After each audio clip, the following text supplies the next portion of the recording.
Subscribe Zumba TV. Bitaqwallahi subhanahu wa ta'ala. Ndugu zangu Waislamu, baada ya kumshukuru Mwenyezi Mungu subhanahu wa ta'ala na kumtakia rehma na amani, si mwingine bali ni mtume wetu Muhammad sallallahu alayhi wasallam, awali ya yote na kuhusieni pamoja na kuhusia nafsi yangu katika swala zima la kumcha Mwenyezi Mungu subhanahu wa ta'ala. Ndugu zangu Waislamu, sote tunafahamu kuwa tumo ndani ya mwezi mtukufu wa Ramadhani. Mengi mazuri mashekhe wameyazungumza kwa upana wa hali ya juu. Sanjari na hayo, mimi nitakwenda na anwani ifuatayo: tuyaenzi mazuri yapatikanayo ndani ya mwezi mtukufu peke yake wa Ramadhani. Hayo mazuri tuyaenzi kidhati kabisa. Hivyo ndugu zangu Waislamu, mwezi huu wa Ramadhani ni mwezi ambao tunaupata kwa kila mwaka mara moja. Yawezekana kwa matakwa ya Mwenyezi Mungu subhanahu wa ta'ala, mimi ninayezungumza ama wewe unayenisikiliza, mwaka ujao tusiudiriki tena mwezi huu wa Ramadhani. Yawezekana. Lakini wenzi wetu waliotangulia walikuwa namuomba sana Mwenyezi Mungu awafikishe kwenye mwezi huu wa Ramadhani, lakini pia awape rehma na mengine mengi kwa fadhila, kwa mazuri na mabora yanayopatikanika peke yake ndani ya mwezi huu mtukufu wa Ramadhani. Lakini yawezekana wewe na mimi ulipofika mwezi huu wa Ramadhani tulifurahi sana kwa kuandaa karata, tulifurahi sana kwa kuwa mwezi wa Ramadhani umefika, lakini mazuri na mabora yapatikanayo bado hatujayatendea kazi. Sasa hebu tuyasikilize kwa mukhtasari, si yote yale mazuri yapatikanayo kwa mwezi huu wa Ramadhani, ili tuyaenzi kidhati mazuri haya kwa masiku haya machache, masiku 29 ama 30, na leo tayari tuishamaliza masiku kadhaa, sio 29 tena na wala sio 30 tena.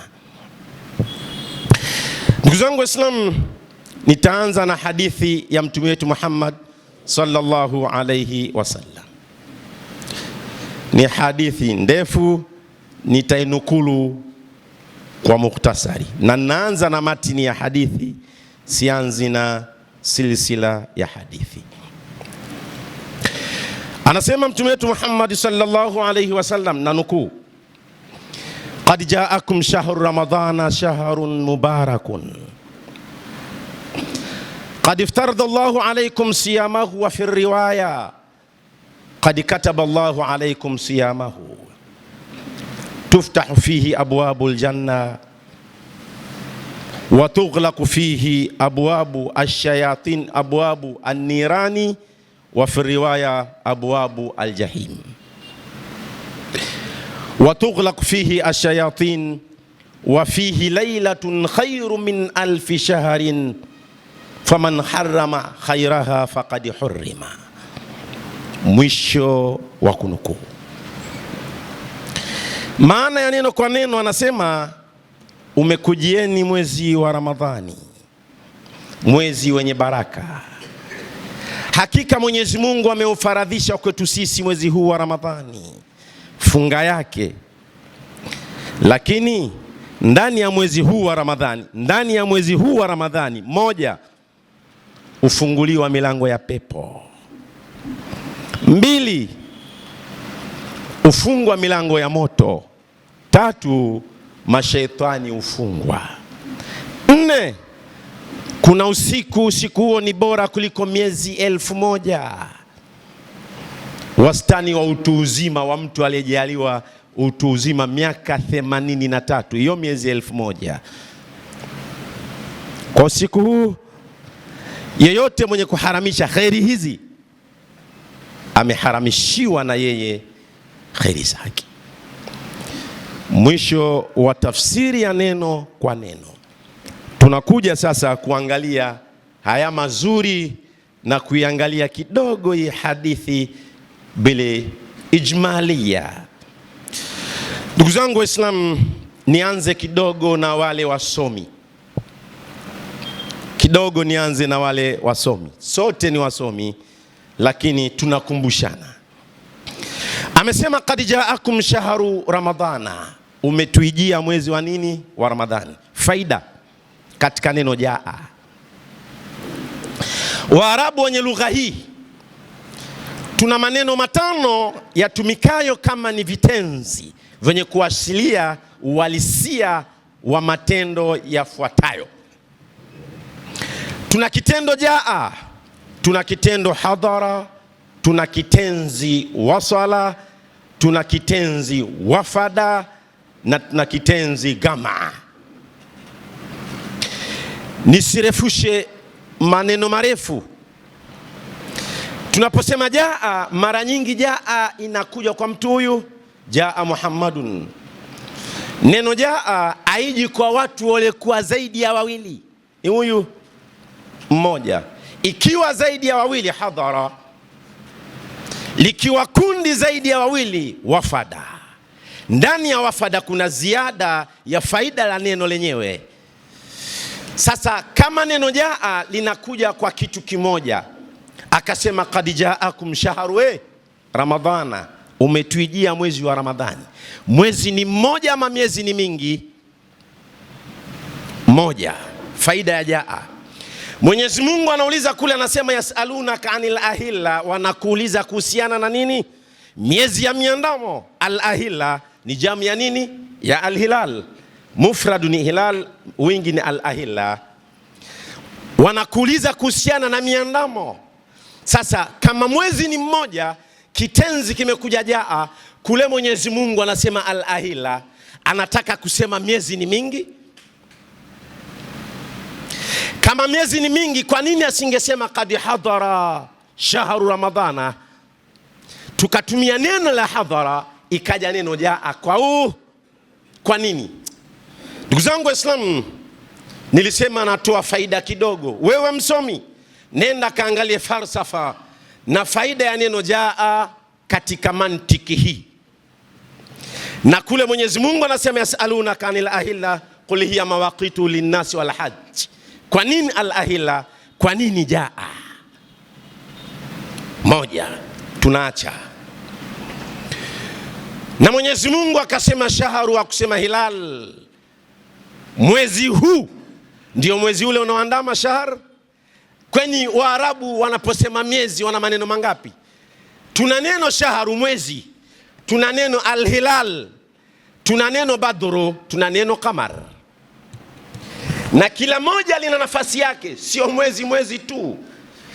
Kwenye Kiswahili neno mwezi yawezekana ikawa mwezi ule unaandama, lakini yawezekana ikawa mwezi kwa maana ya masiku haya mpaka kufikia mwezi. Na hapa ndicho kilichokusudiwa. Shahru ya hapa si kwa maana ya mwezi ule, ni mwezi wa masiku haya.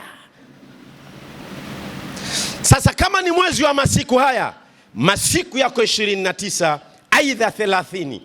Haya masiku ni mengi, sio siku moja.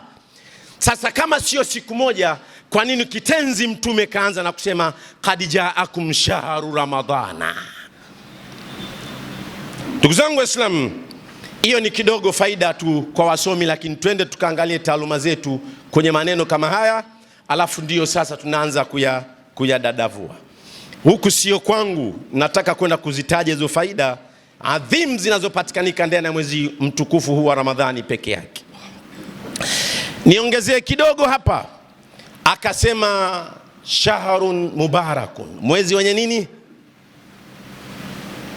Wengi wetu uyachanganya ya maneno baraka na baraka. Kuna tofauti kati ya baraka yabruku, ubruku, barikun, mabruku, barakatan, na kuna baraka yubariku, barik, mubaraku, mabruk. Sasa neno mubarak ndio uhalisia. Wengi wetu tutasikia mabruk, mabruk.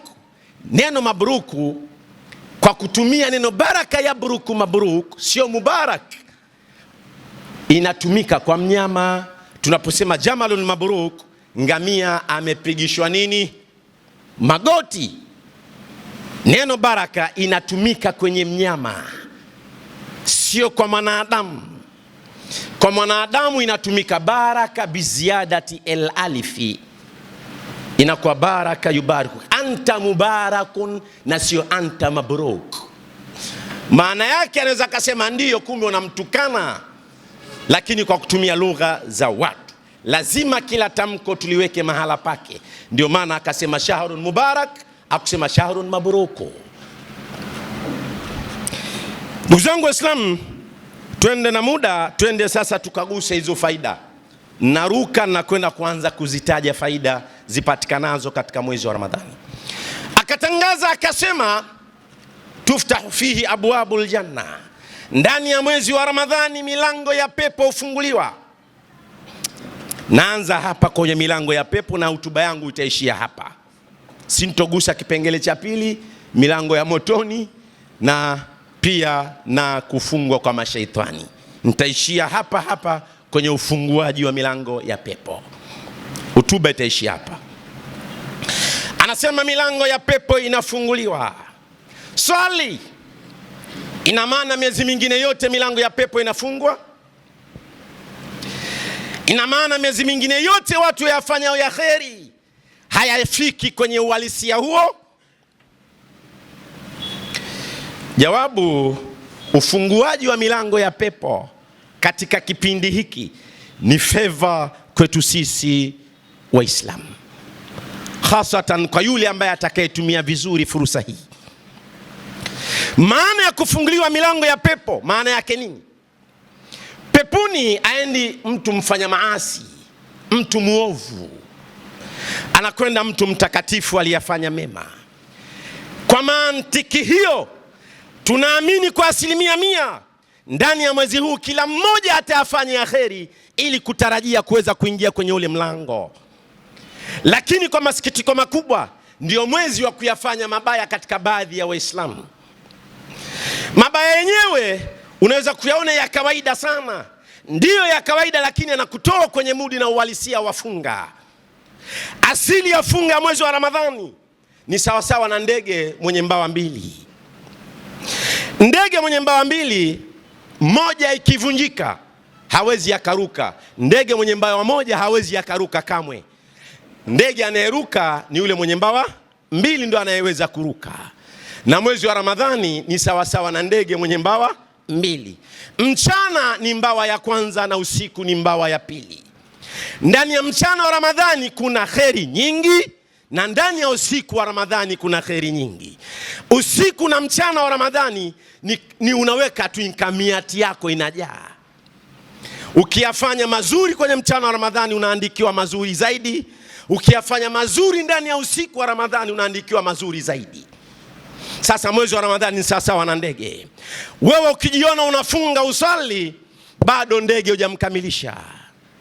Wewe ukijiona unafunga utaki kusimama usiku kufanya ibada, bado ndege hujamkamilisha.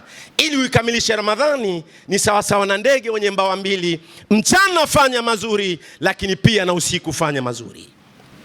Lakini ndio wewe Muislamu, ikifika mahala kwenye kisimamo cha usiku, ambao hicho kisimamo kinapatikana kwa ziada ya fadhila katika mwezi huu wa Ramadhani peke yake, utahaha na kuhangaika kutafuta msikiti ni wapi wanayesali haraka haraka ili umalize uende kuyafanya yako. Bahati mbaya unamaliza kuyafanya hayo, unakwenda kukaa kwenye kibanda unaangalia mpira. Unakwenda kukaa kwenye movement ya watu, unaanza kustengenya na kutamka maneno mabaya. Unakaa kwenye television ama kwenye simu yako, unaanza kuangalia picha chafu. Muda huu unaona kwako ni mujarrab, hata kama atakuwa masaa mawili, utakaa unatazama na kuangalia bila kuchoka. Dakika 30, lisali moja, kusimama ukawa na muomba Mwenyezi Mungu kwa miezi 11 yote uliokuwa unafanya mabaya, sasa unatubu kidhati kwa Mola wako, unaona unachelewa. Ndugu zangu Waislamu, lazima haya tuyatumie vizuri.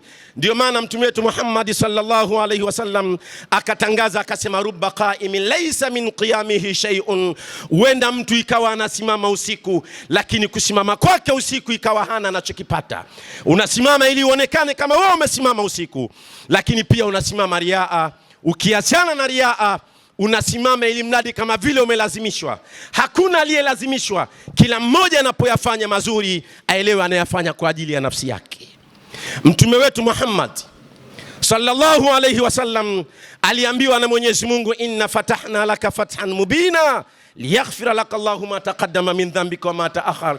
Tena Mwenyezi Mungu amesema inna, akatumia inna yenye maana 8. Wengi wetu hujua maana ya inna inapokuja hivi litadhimi. Achana na taadhim. Kama taadhim Mwenyezi Mungu anajitukuza, maana yake nini? Mungu ajitukuze kwa nani? Mwenyezi Mungu ana shida ya kujitukuza?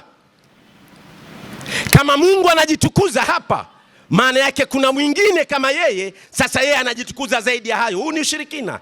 Inapokuja inna pamoja na taadhim, lakini ina maana 8. Moja ni maana hiyo, lakini kuna maana 7 katika neno inna.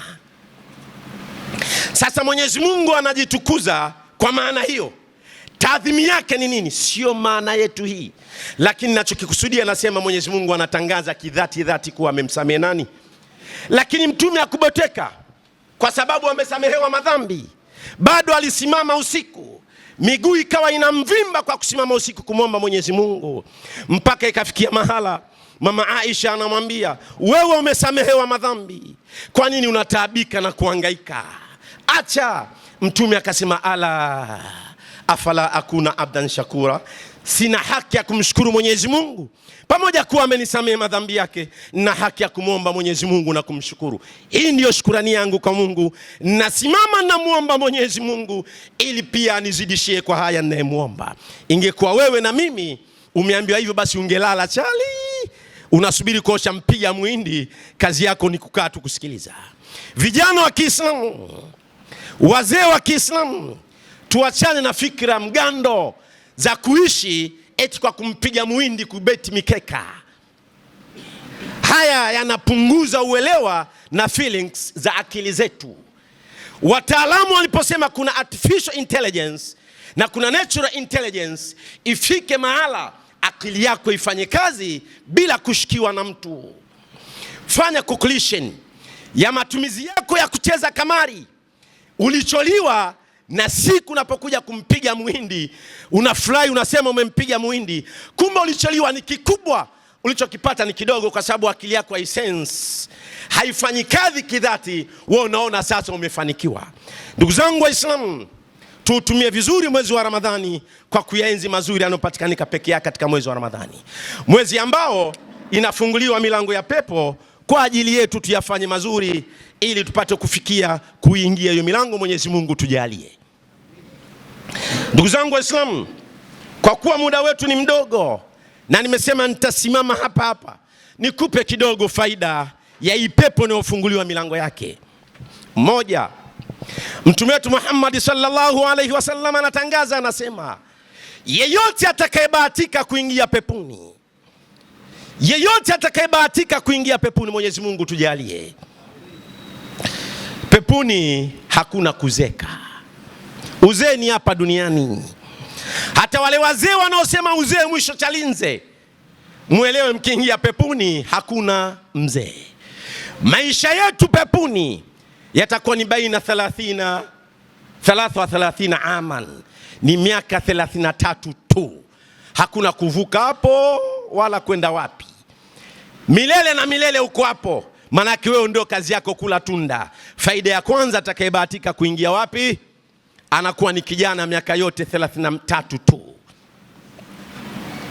Ndio maana yule mwanamama Mtume alipomfanyia mzaha yule mama, akasema, wewe mama utaingia wapi? Peponi. pepuni. Mwanamama akakasirika sana, akalia, Mtume ananiambia mimi siingii pepuni. Mtume akacheka akamwambia, hapana, wewe pepuni utaingia kwa sababu ni mtu mzima mzee, kule wanaingia vijana na wewe utakuwa kijana, sio mzee tena kama ulivyo hivyo. Kwa hiyo wazee wafanye mazuri zaidi ili wapate kuingia pepuni wakiwa vijana, nasi Mwenyezi Mungu tujalie. Faida ya pili, kwa yote atakayebahatika kuingia pepuni, na tunasema Mwenyezi Mungu tujalie, pepuni hakuna kuumwa. Madaktari wote hapa duniani wanaosomea udaktari, faida yao na mazuri yao wataishia hapa. Kama wewe ni daktari bingwa wa duniani, kule hakuna daktari bingwa. Pepuni hakuna kuumwa, watu wote watakuwa salama salimini, hakuna atakayeumwa. Faida ya udaktari itaishia hapa hapa duniani. Tatu, kila mmoja atakayeingia pepuni atakuwa ni mfalme. Kila mmoja atakayeingia pepuni atakuwa ni nani? Ni mfalme. Leo duniani wafalme ni wengi. Ufalme unaanzia kwenye ngazi za chini mpaka juu. Yawezekana mwenyekiti wako wa mtaa akajiona ni mfalme kwa sababu anamiliki mtaa, kila jambo lazima atazamwe yeye. Ukipanda ngazi mpaka ngazi ya juu, president anayetawala nchi, kauli yake ndiyo kauli ya mwisho katika maisha ya kidunia. Akisema amesema rais. Na tawala nyingine zinazotawala kifalme, akisema amesema nani? Mfalme. Tunatangaza, tunasema kwa maneno ya mtume wetu Muhammad sallallahu alaihi wasallam, anasema wale watakaoingia peponi kila mmoja ni mfalme. Ufalme wa duniani unaishia hapa hapa duniani. Wewe na mimi tutakuwa ni wafalme kama tutayafanya mazuri ya kutufikisha hapo peponi. Mwenyezi Mungu tujalie. Lakini ziada ya ufalme wa kule sio kama huu. Mfalme hapa duniani anamiliki nini? Nchi. Mpaka leo inafika mahala baadhi ya watu huko duniani wanataka kuitawala dunia. Wakitamka wao ndio wao wametamka kwa sababu ya madaraka. Tunawaambia hivi, pepuni ndio hatua ya mwisho. Ufalme wa kule kila mmoja anamiliki ukubwa wa dunia. Ukubwa wa dunia. Dunia 7. Hizi atmospheres, hizi 7 atmospheres. Hizi atmospheres kila mmoja kwa ukubwa wake ndio kila mmoja atamiliki 7. Yaani mtu huyu mmoja anamiliki ukubwa wa dunia 7. Ndio ufalme wa mtu huyu mmoja. Ukubwa wa dunia 7 ndio ufalme wa mtu mmoja anayemiliki huko peponi. Jenga taswira kwenye akili yako. Hiyo pepo ina ukubwa wa kiasi gani? Alafu anza kuhesabu ya watu duniani. Lakini kila mmoja atamiliki ukubwa wa dunia 7. Anakaa pale, anajifaragua, anakwenda huku, anakwenda huku. Mfalme ni yeye pale. Raha iliyoje. Lakini utoyapata haya mpaka ujipinde kidhati, ukaonalia na kumwomba Mwenyezi Mungu kwa kufanya mazuri, ufikie hapo. Mwenyezi Mungu tunakuomba utujalie. Lakini pia miongoni mwa sifa hizo zipo nyingi. Kule kuna mahurul ain. Hapa duniani kila mmoja, wengi wetu tuna wake mmoja mmoja, tuna mke mmoja mmoja. Tena nafikia mahala mtu kuongeza mke wa pili, anamwogopa mke wake atamkata masikio, anamwogopa mke wake atamuua. Anaona bora kamweke mwanamke kimada kwa kumwogopa mke wake, sio Mungu. Mwezi huu wa Ramadhani inafika mahala anamwambia, kwa mwezi huu 200,000 hizi tusionane na chakula hicho mpaka mwezi uishe. Una uhakika mpaka unayapanga haya? Kwa nini muogope mwanadamu kuliko Mungu? Oa ruhusa. Bora ukadhibikiwe na mwanadamu kuliko ukadhibikiwa na Mwenyezi Mungu. Lakini wengi wetu humu wanaona bora kumiliki vimada. Tunavyo. sura tu zinaonesha hivyo. Anaona ni fair play kuyafanya hayo kuliko kuoa, anaona ni bora hivyo. Na imefika mahala akina mama kwa roho zao mbaya, anaona bora mume wake akae na mwanamke hivyo kuliko kuoa, anaona ni rahisi, kwa sababu hawana Uislamu na ucha Mungu. Hii ni ibada Mungu kaileta. Kwani tunakuwa woga kiasi hicho? Na watu uwezo tunao, lakini tunaogopa sana wanadamu. Mwenyezi Mungu sio mjinga aliyesema 2, 3, 4 ikiwa utahofia uadilifu mmoja. Nini falsafa ya 2? Nilikaa siku moja mimi nafanya research, kwa nini Mwenyezi Mungu ameanza na 2? Wallahi nilikaa chini ya siku 30 na ifuatilia aya hii. Kwa nini Mwenyezi Mungu amesema tuanze na 2? Faida yake nini? Nilikuja nikasalenda, nikasema Mwenyezi Mungu atabaki kuwa Mungu kabisa.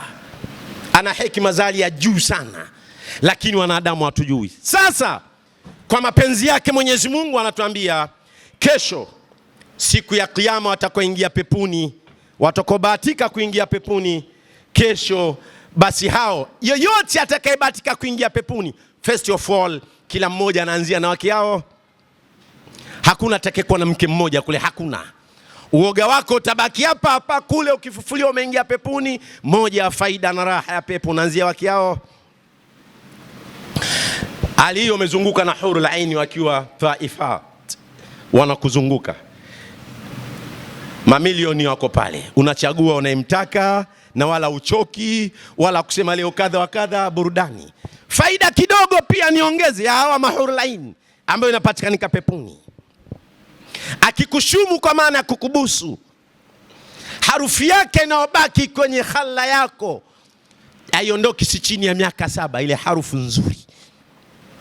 Leo nahangaika mafuta mazuri unukie sana, kule ile tashmima ya hurul aini, miaka 7 harufu yake inabaki kwenye kidevu chako, haiondoki. Ukijiona siku kama uko vizuri, akikutazama macho yake pale pale nguvu inakuja, kama ulikuwa na uchovu umeondoka. Macho ya hurul ain, hiyo ni pepo. Mengi kayataja mtume wetu Muhammad sallallahu alaihi wasallam, lakini wake zetu leo wa duniani, umerudi akikutazama jicho lako unasema leo kazi ipo. Jicho likikutazama, hata kama ulikuwa na shilingi 5,000 utasema leo sijui kama sijapigwa nayo usoni hii. Ndugu zangu Waislamu, yapo mengi ya kuyazungumza. Muda wetu ni mdogo na muda ulishakwisha, lakini nilisema nitasimama hapa tu. Aliposema tuftah fihi abwabul janna, milango ya pepo ufunguliwa. Hii milango iko wazi, inamtaka nani? Inamtaka wewe na mimi. Mwenyezi Mungu tujalie kila la kheri, na Mwenyezi Mungu tulipe juu ya haya na tuyafanyie kazi. Udu Allah wa antum muqinuna bil ijaba. Nahmaduhu wa nasta'inuhu wa nastaghfiruhu wa na'udhu billahi min shururi anfusina wa min sayyiati a'malina. Man yahdihillahu fala mudilla lahu wa man yudlil falan tajida lahu waliyan murshida wa ashhadu an la ilaha illa Allah wa ashhadu anna Muhammadan abduhu wa rasuluhu wa ba'd. Ndugu zangu Waislamu, kwa kumalizia, kwa sababu nilisema sintogusa kipengele kingine, muda ni mdogo, nimalizie tu hapa kwa maneno ya Imam Shafi'i rahimahullah rahmatan wasi'a. Nimalizie hapa kwa maneno ya nani? Ya Imam Shafi'i. Imam Shafi'i anasema hivi: aqalun nasi man taraka dunya qabla an tatruk wa anara qabrahu qabla an yaskuna fihi wa arda rabbahu qabla an yalqahu wa salla al-jama'ata qabla an tusalla alayhi wa hasaba nafsahu qabla an tuhasab alayhi.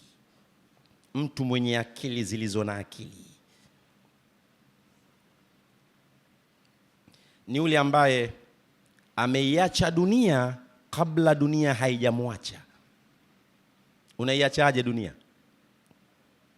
Allahu akbar. Muda umetutupa mkono, ningekupa kidogo material. Unaiachaje dunia? Inawezekana ukaiacha kwa kufa, lakini unaweza ukaiacha bila hata kufa, ukawa hapa hapa duniani, ukawa dunia umeiacha, kila unakokwenda unaona balaa tu. Aidha dunia yenyewe ikakuacha wewe. Tunapita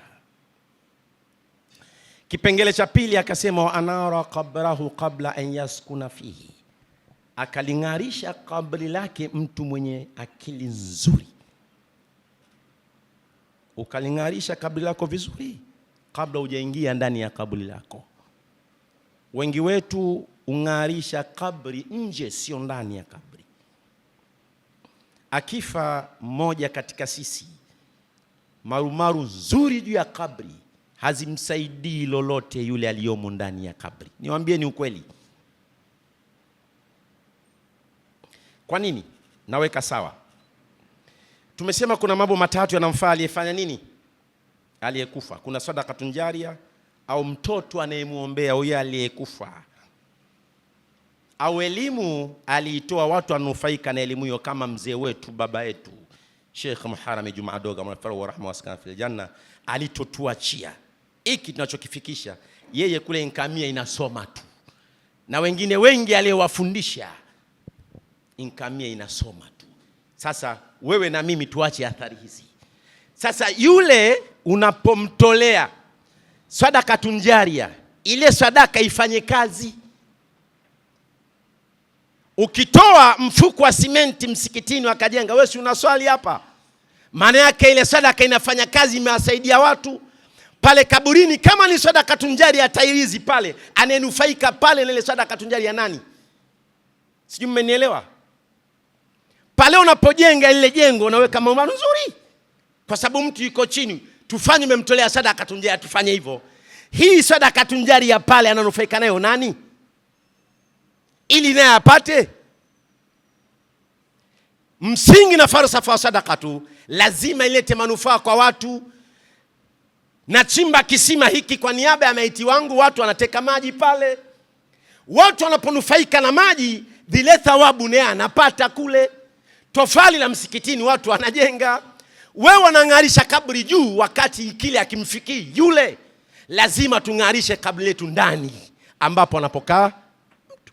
Sio, nimeeleweka? Sijui. Sasa akasema Imam Shafi'i, uling'arishe kaburi lako kabla hujaingia ndani ya kaburi. Unaling'arisha wapi? Hapa duniani. Sasa ling'arishe hasatan katika mwezi huu. Wengi wetu sisi Qur'ani hatujui kusoma. Ukweli ndio huo. Na kila siku Waislamu wanaambiwa wasome. Sasa kama fursa ni hii ya mwezi wa Qur'ani, chukua fursa hiyo kajifundishe Qur'ani.